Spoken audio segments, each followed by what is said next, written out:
Hello everyone and welcome back to Turner's Tutoring. I'm Mr. Turner and we've got our next section of Esperanza Rising by Pam Munoz Ryan. This section is Los Aguacates, avocados. Before we get started, if you are enjoying these videos and these read-alouds, or you just like the channel and you haven't subscribed yet, please subscribe to help us grow. Thank you, and let's go ahead and get started with Los Aguacates, or avocados. Esperanza's breath made smoky vapors in front of her face as she waited for the truck to take her to Thai grapevines. She shifted from foot to foot and clapped her gloved hands together and wondered what was so new about the new year. It already seemed old with the same routines. She worked during the week. She helped Hortensia cook dinner in the late afternoons. In the evening, she helped Josefina with the babies and Isabel with her homework. She went to see Mama on Saturdays and Sundays. She huddled in the field near a smudge pot to keep warm and mentally counted the money she would need to bring Abuelita here. Every other week, with the small amounts she saved, she bought a money order from the market and put it in her valise. She figured that if she kept working until peaches, she would have enough for Abuelita's travel. Her problem then would be how to reach Abuelita. The men went down the rows first, pruning the thick grapevines and leaving a few long branches, or canes, on each trunk. She followed along with others and tied the canes on the taut wire that was stretched post to post. She ached from the cold and had to keep moving all day long to stay warm. That night, as she soaked her hands in warm water, she realized that she no longer recognized them as her own. Cut and scarred, swollen and stiff, they looked like the hands of a very old man. "Are you sure this will work?" asked Esperanza, as she watched Hortensia cut a ripe avocado in half. "Of course," said Hortensia, removing the big pit and leaving a hole in the heart of the fruit. She scooped out the pulp, mashed it on a plate, and added some glycerin. "You've seen me make this for your mother many times. We are lucky to have the avocados this time of year. Some friends of Josefina brought them from Los Angeles." Hortensia rubbed the avocado mixture into Esperanza's hands. "You must keep it on for 20 minutes, so your hands will soak up the oils." Esperanza looked at her hands, covered in the greasy green lotion, and remembered when Mama used to sit like this, after a long day of gardening or after horseback rides with Papa, through the dry mesquite grasslands.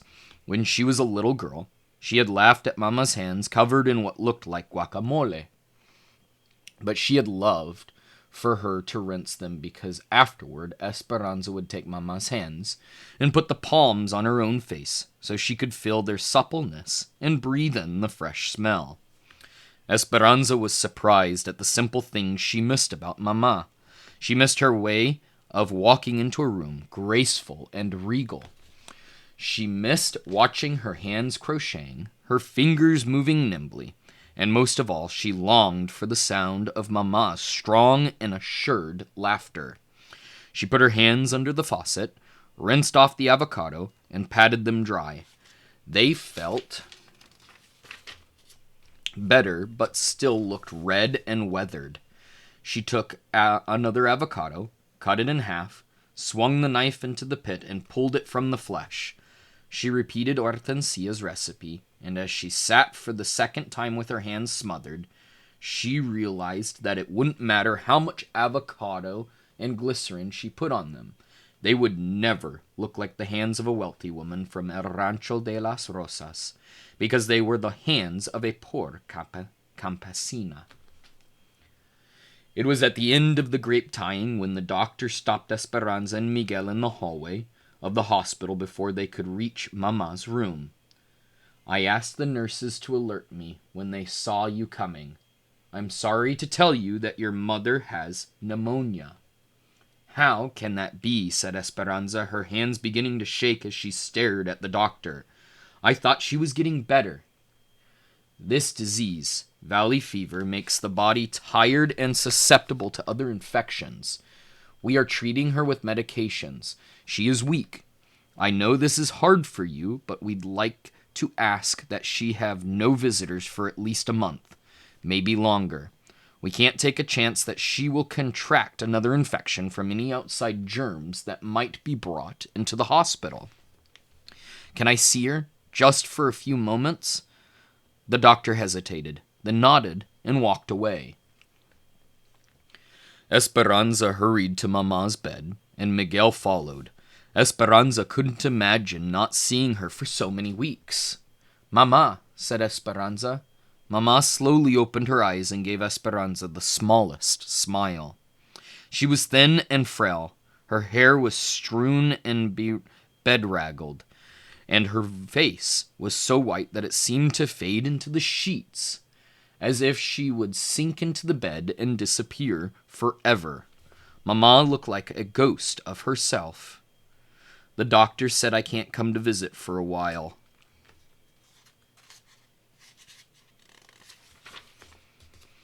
Mama nodded, her eyelids slowly falling back down, as if it had been a burden to keep them up.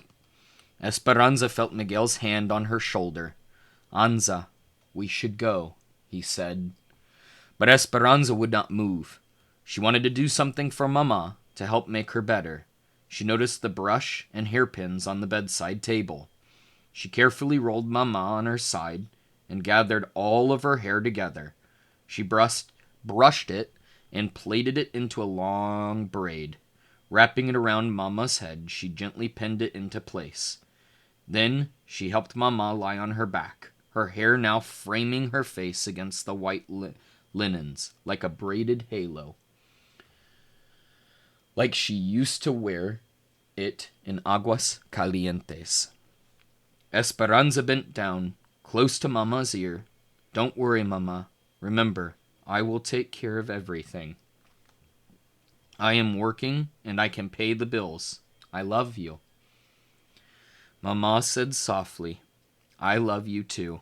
And as Esperanza turned to leave, she heard Mama whisper, "No matter what happens." "You need to get away from the camp," Esperanza said Hortensia, as she handed her the grocery list and asked her to go to the market with Miguel. "It is the 1st of spring, and it's beautiful outside. I thought you and Josefina always looked forward to marketing on Saturday," said Esperanza. "We do, but today we are helping Melina and Irene make enchiladas. Could you go for us?" Esperanza knew they were trying to keep her occupied. Mama had been in the hospital for 3 months, and Esperanza hadn't been allowed to visit for several weeks. Since then, Esperanza hadn't been acting like herself. She went through the motions of living. She was polite enough, answering everyone's questions with the simplest answers. But she was tormented by Mama's absence. Papa, Abuelita, Mama, who would be next? She crawled into bed as early as possible each night, curled her body into a tight ball, and didn't move until the morning. She knew Josefina and Hortensia were worried about her. She nodded to Hortensia, took the list, and went to find Miguel. "Be sure to tell Miguel to go to Mr. Yacoda's market," Hortensia called after her. Hortensia had been right about the weather.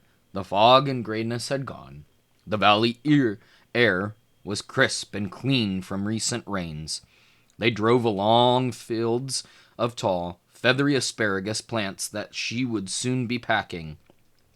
Citrus groves displayed their leftover fruit like decorations on Christmas trees. And even though it was still cool, there was an expectancy that Esperanza could smell. A rich, loamy odor that promised spring.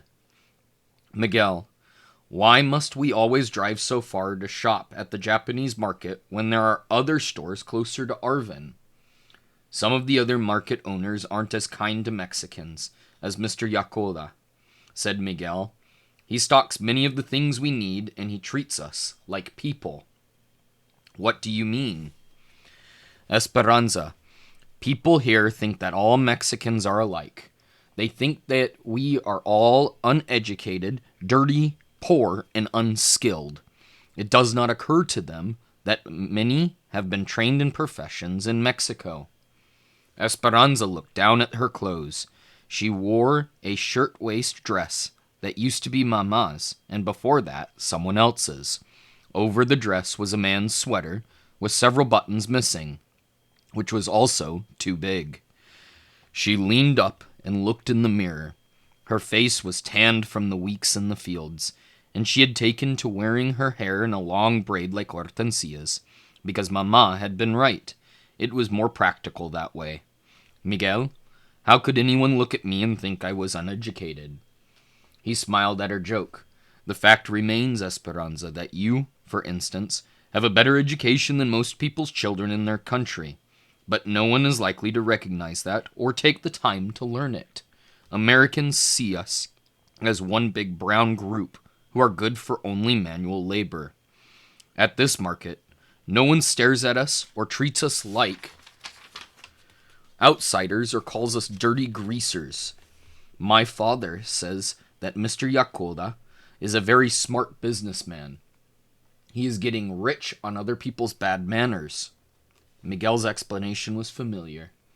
Esperanza's contact with Americans outside the camp had been limited to the doctor and the nurses at the hospital, but she had heard stories from others about how they were treated.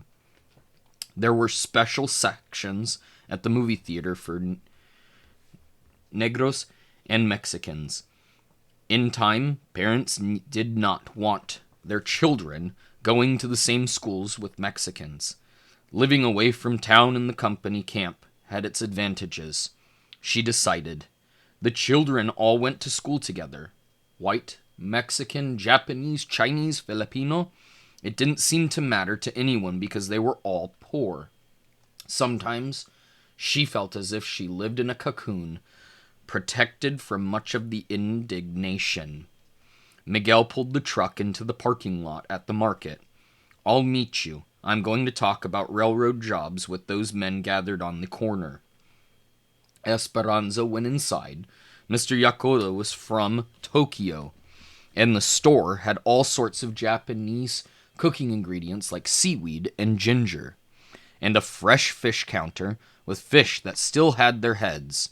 But there were Mexican products too, like matza de arena for tamales, chiles for salsa, and big bags of dried beans for frijoles. There was even cow's intestine in the meat case for menudo, and other specialties like chorizo and pig's feet. Esperanza's favorite part of the store was the ceiling that was crowded with a peculiar combination of Japanese paper lanterns and piñatas shaped like stars and donkeys. There was a small tissue donkey that Esperanza had not noticed before. It was like the one Mama had bought her a few years ago. Esperanza had thought it so cute that she had refused to break it, even though it had been filled with sweets. Instead, she had hung it in her room above her bed. A clerk walked by and impulsively she pointed to the miniature piñata. Por favor, she said. Please. She bought the other things she needed, including another money order. That was one more benefit of Mr. Yakoda's market. She could buy money orders there. She was waiting in the truck when Miguel came back. Another money order? What do you do with them all? Asked Miguel. I save them in my valise. They are for such small amounts, but together they'll be enough to someday bring Abuelita here. And the piñata? It's not anyone's birthday. I bought it for Mama. I'm going to ask the nurses to put it near her bed, so she'll know that I'm thinking of her. We can stop by the hospital on the way back. Will you cut a hole in the top for me, so I can put the caramels inside? The nurses can eat them." He took out his pocket knife and made an opening in the piñata. While Miguel drove, Esperanza began feeding in the caramels. Not far down the main road they approached an almond grove, the trees flush with gray-green leaves and white blossoms. Esperanza noticed a girl and a woman walking hand in hand, each with a grocery bag in her other arm. She couldn't help but think what a nice scene it made, with the two women framed against so many spring blossoms. Esperanza recognized one of them. "I think that is Marta." Miguel stopped the truck, then slowly backed up. "We should give her a ride." Esperanza reluctantly nodded, remembering the last time they'd given her a lift. But she opened the door. Esperanza and Miguel, "Que buena suerte." "What good luck," said Marta. "This is my mother, Ada." "Thanks for the ride."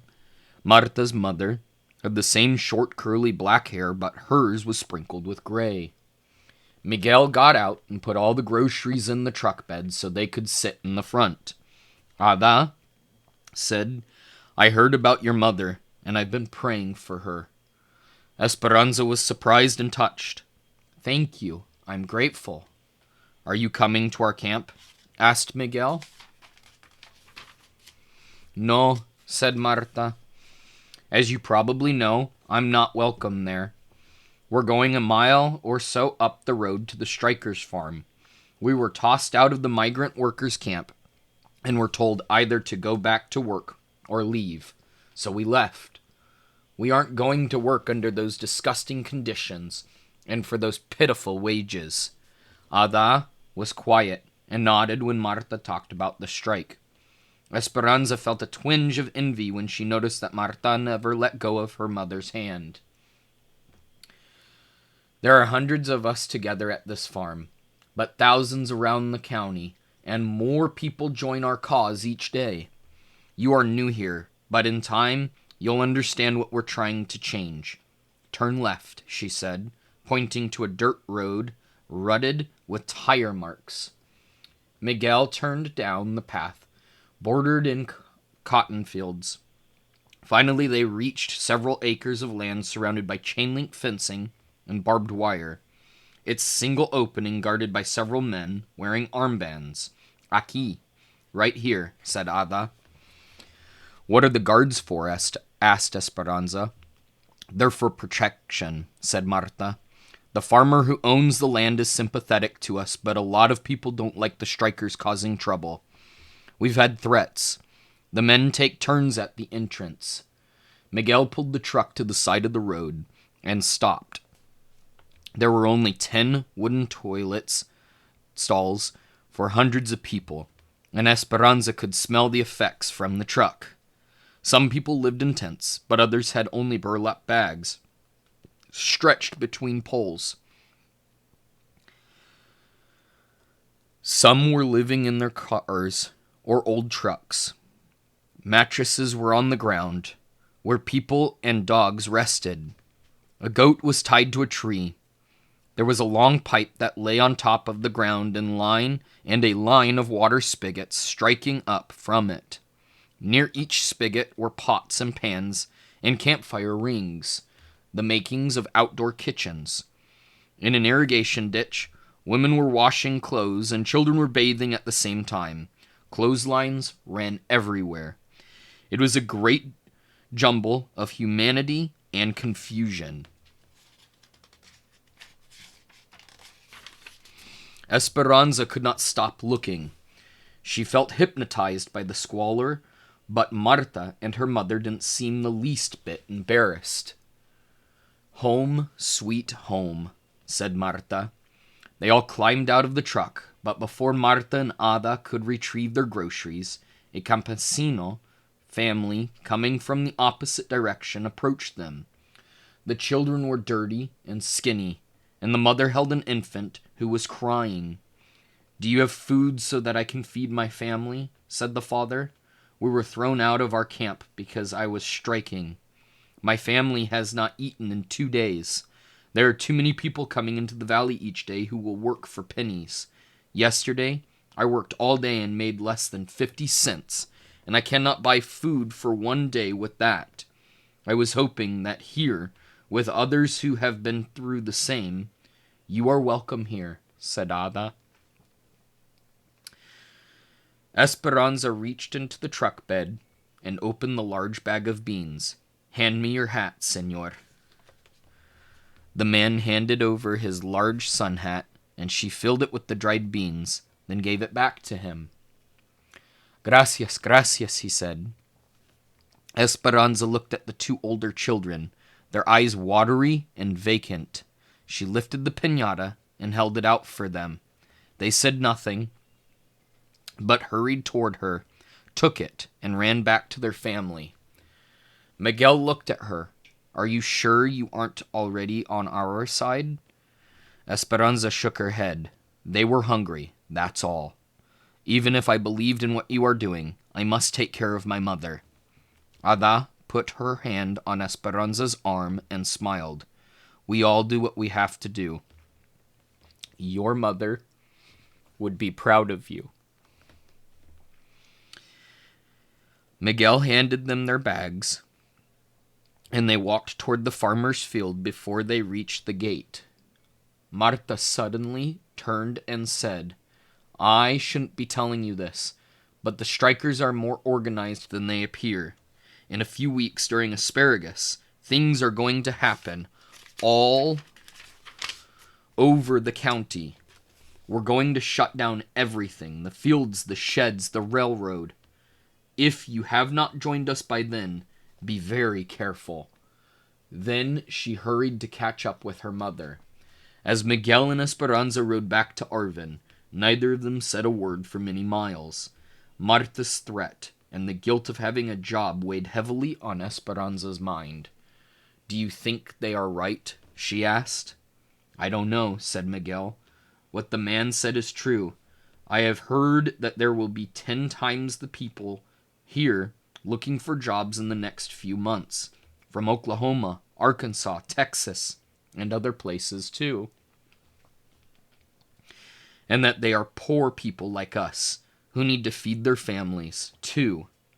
If so many come and are willing to work for pennies, what will happen to us? But until then, with so many joining the strikes, I might be able to get a job at the railroad. Esperanza's mind wrestled with Miguel's words.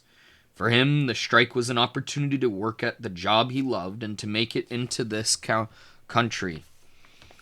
But for her, it was a threat to her finances, Abuelita's arrival, and Mama's recuperation. Then there was the matter of her own safety. She thought of Mama and Abuelita, and she knew there was only one thing for her to do. Esperanza studied her hands a few nights later as she walked toward the cabin and hoped Hortensia had a few more avocados. It was later than usual. She had been weeding asparagus in a far field, so she had been on the last truck. When she arrived at the cabin, everyone was crowded around the small table. There were fresh tortillas on a plate, and Hortensia was stirring a pan of machaca, scrambled eggs, with shredded meat, onions, and peppers. It was Miguel's favorite, but they usually ate it for breakfast. What is the occasion? Asked Esperanza. I got a job in the machine shop at the railroad. Oh, Miguel, that's good news. So many railroad workers have joined the strikers. I know it might be temporary, but if I do a good job, maybe they will keep me. That is right, said Alfonso. You do good work, they will see it. They will keep you. Esperanza sat down and listened to Miguel tell the others about the job, but she wasn't hearing his words. She was seeing his eyes, dancing like Papa's when he used to talk about the land. She watched Miguel's animated face, thinking that at last his dream was coming true. Thank you for joining me for another read aloud of Esperanza Rising.